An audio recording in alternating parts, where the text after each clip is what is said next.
Just another good example here, ladies and gentlemen, of geoengineering. See how they're flying close together? Just sitting out here enjoying the nice sunset. You can see a guy behind the tree here, and then this guy here. Go ahead and walk out for you. So you got the guy up here. Okay. I don't want to talk about short tail, long tails. And the guy over here. Alright.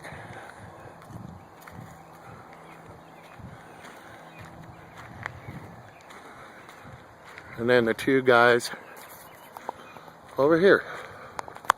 See them? They're not allowed to fly this way. What if they were to collide? Huh? With all that stuff on board? Remember that crash in Afghanistan the other day? Huh? Am I missing anything here, folks? You just zoom on out. That way you can get a good idea of what we're dealing with here. Okay. All these guys, see how close they are? See how close they are. That means there's flight plans involved here. And intent. What intent is that? It's out there flying around having a good time? Or are they out there spraying stuff, conditioning the atmosphere for your weather? Make it rain or not. You know, the Bible says that the Antichrist was given power to shut up rain, to cause it not to rain on the earth.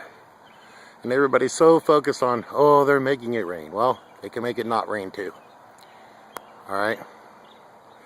And the Bible says that the Antichrist will have the power of weather control and weather modification, of being able to make it not rain on the earth. Look in Revelations.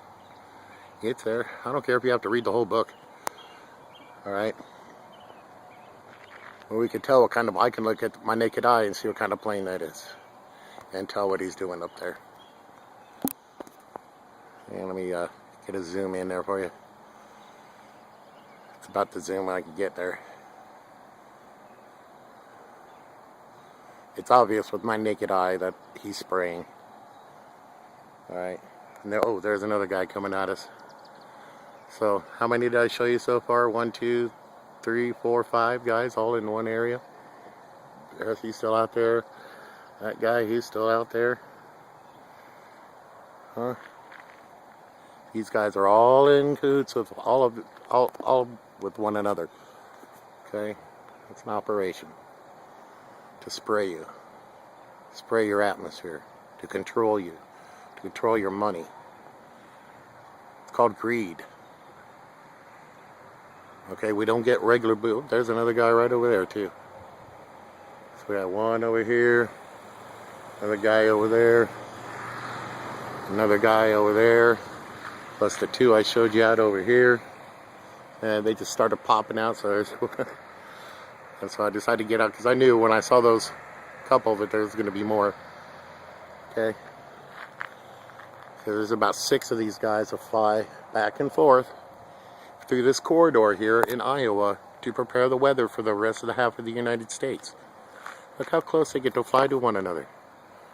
That is very dangerous. Okay, they only do that stuff at air shows, huh? But I get it every day here.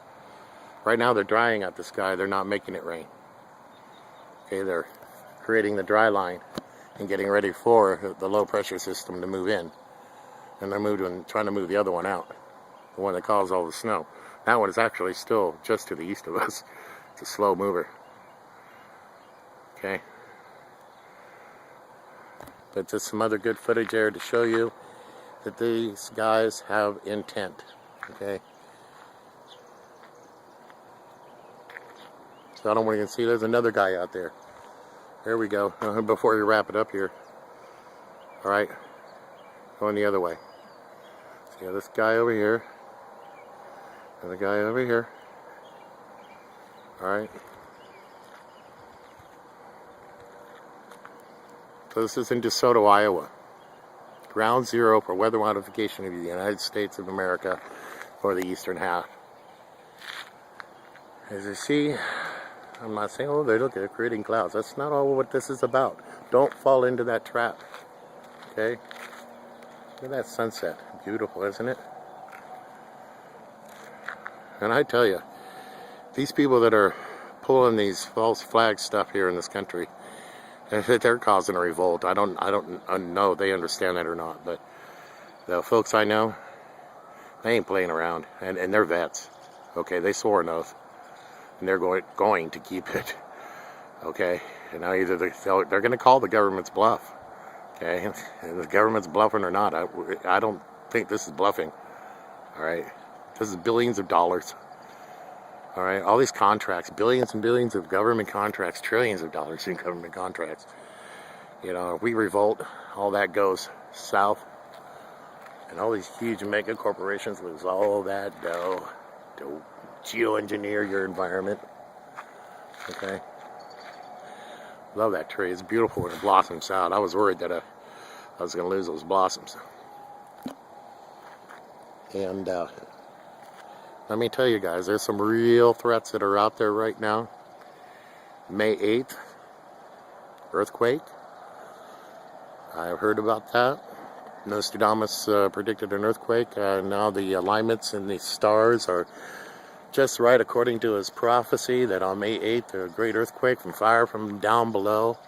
And we're talking about Mars and Mercury and Earth and the perfect alignments that are set up to cause this to happen. See, that guy's still out there.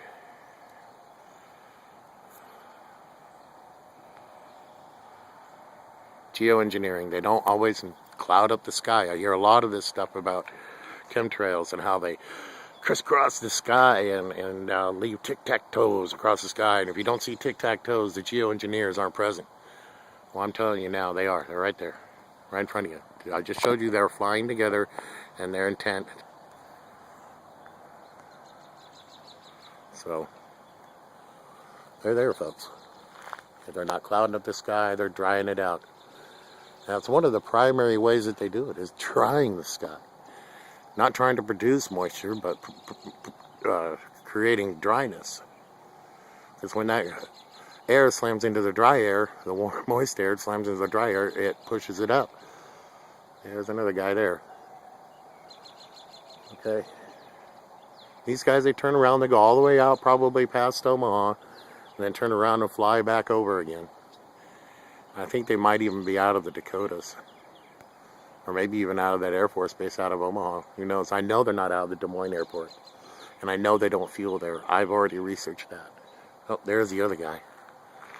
Here's another guy. So, long tail, short tail, this is not discussed on my site because it doesn't matter. Alright, they can condition the chemicals that they put in there, okay, to make it not even leave a trail, so that you wouldn't even know half the time, huh? See how they're flying right at each other? And when they do that to mix, okay, to mix the chemicals, to concentrate the chemical, to make sure they're going over and over the same place, okay? Now watch how close they come to each other. They barely miss each other. Okay, look at that. This is dangerous. They don't allow this in commercial flying at all. You would lose your job immediately. You would lose it. Okay, if you did this by accident or by chance, this is hot dogging, man. If they were to collide, man, there would be immense disaster in our area with those chemicals that they're carrying on board. Oh my goodness. Yet I just showed you in a 10-minute video of them doing it multiple times. So it's dangerous flying. They don't have my permission to use my airspace in this fashion. Nor should they have yours. Alright? Nor should the government give the feds to do this. I don't care what their reasoning might be. It's got to be a better way. Now, I want to also tell you there's HARP and TTA. We all know about that. I'm going to get into how they use the NEXRAD radars to cook your atmosphere, just like you cook a baked potato in a microwave oven, to heat it up, to pop them storms wherever they want them to pop. They just point the radar and cook it. Okay? Cook the atmosphere with the chemicals that are in there and just boil it up like a soup. Next thing you know, you've got severe weather. See that blue hue off there in the distance? That's the chemical in the air. Alright? It's not blue sky. You can see that's not blue sky. Alright? You turn it around this way. So anyway, that's my additional rant. 2 videos in a day. I actually think I found a better way to render videos. So here you go, guys. Not short tail, long tail, contrail, chemtrail. It's all geoengineering. Take care.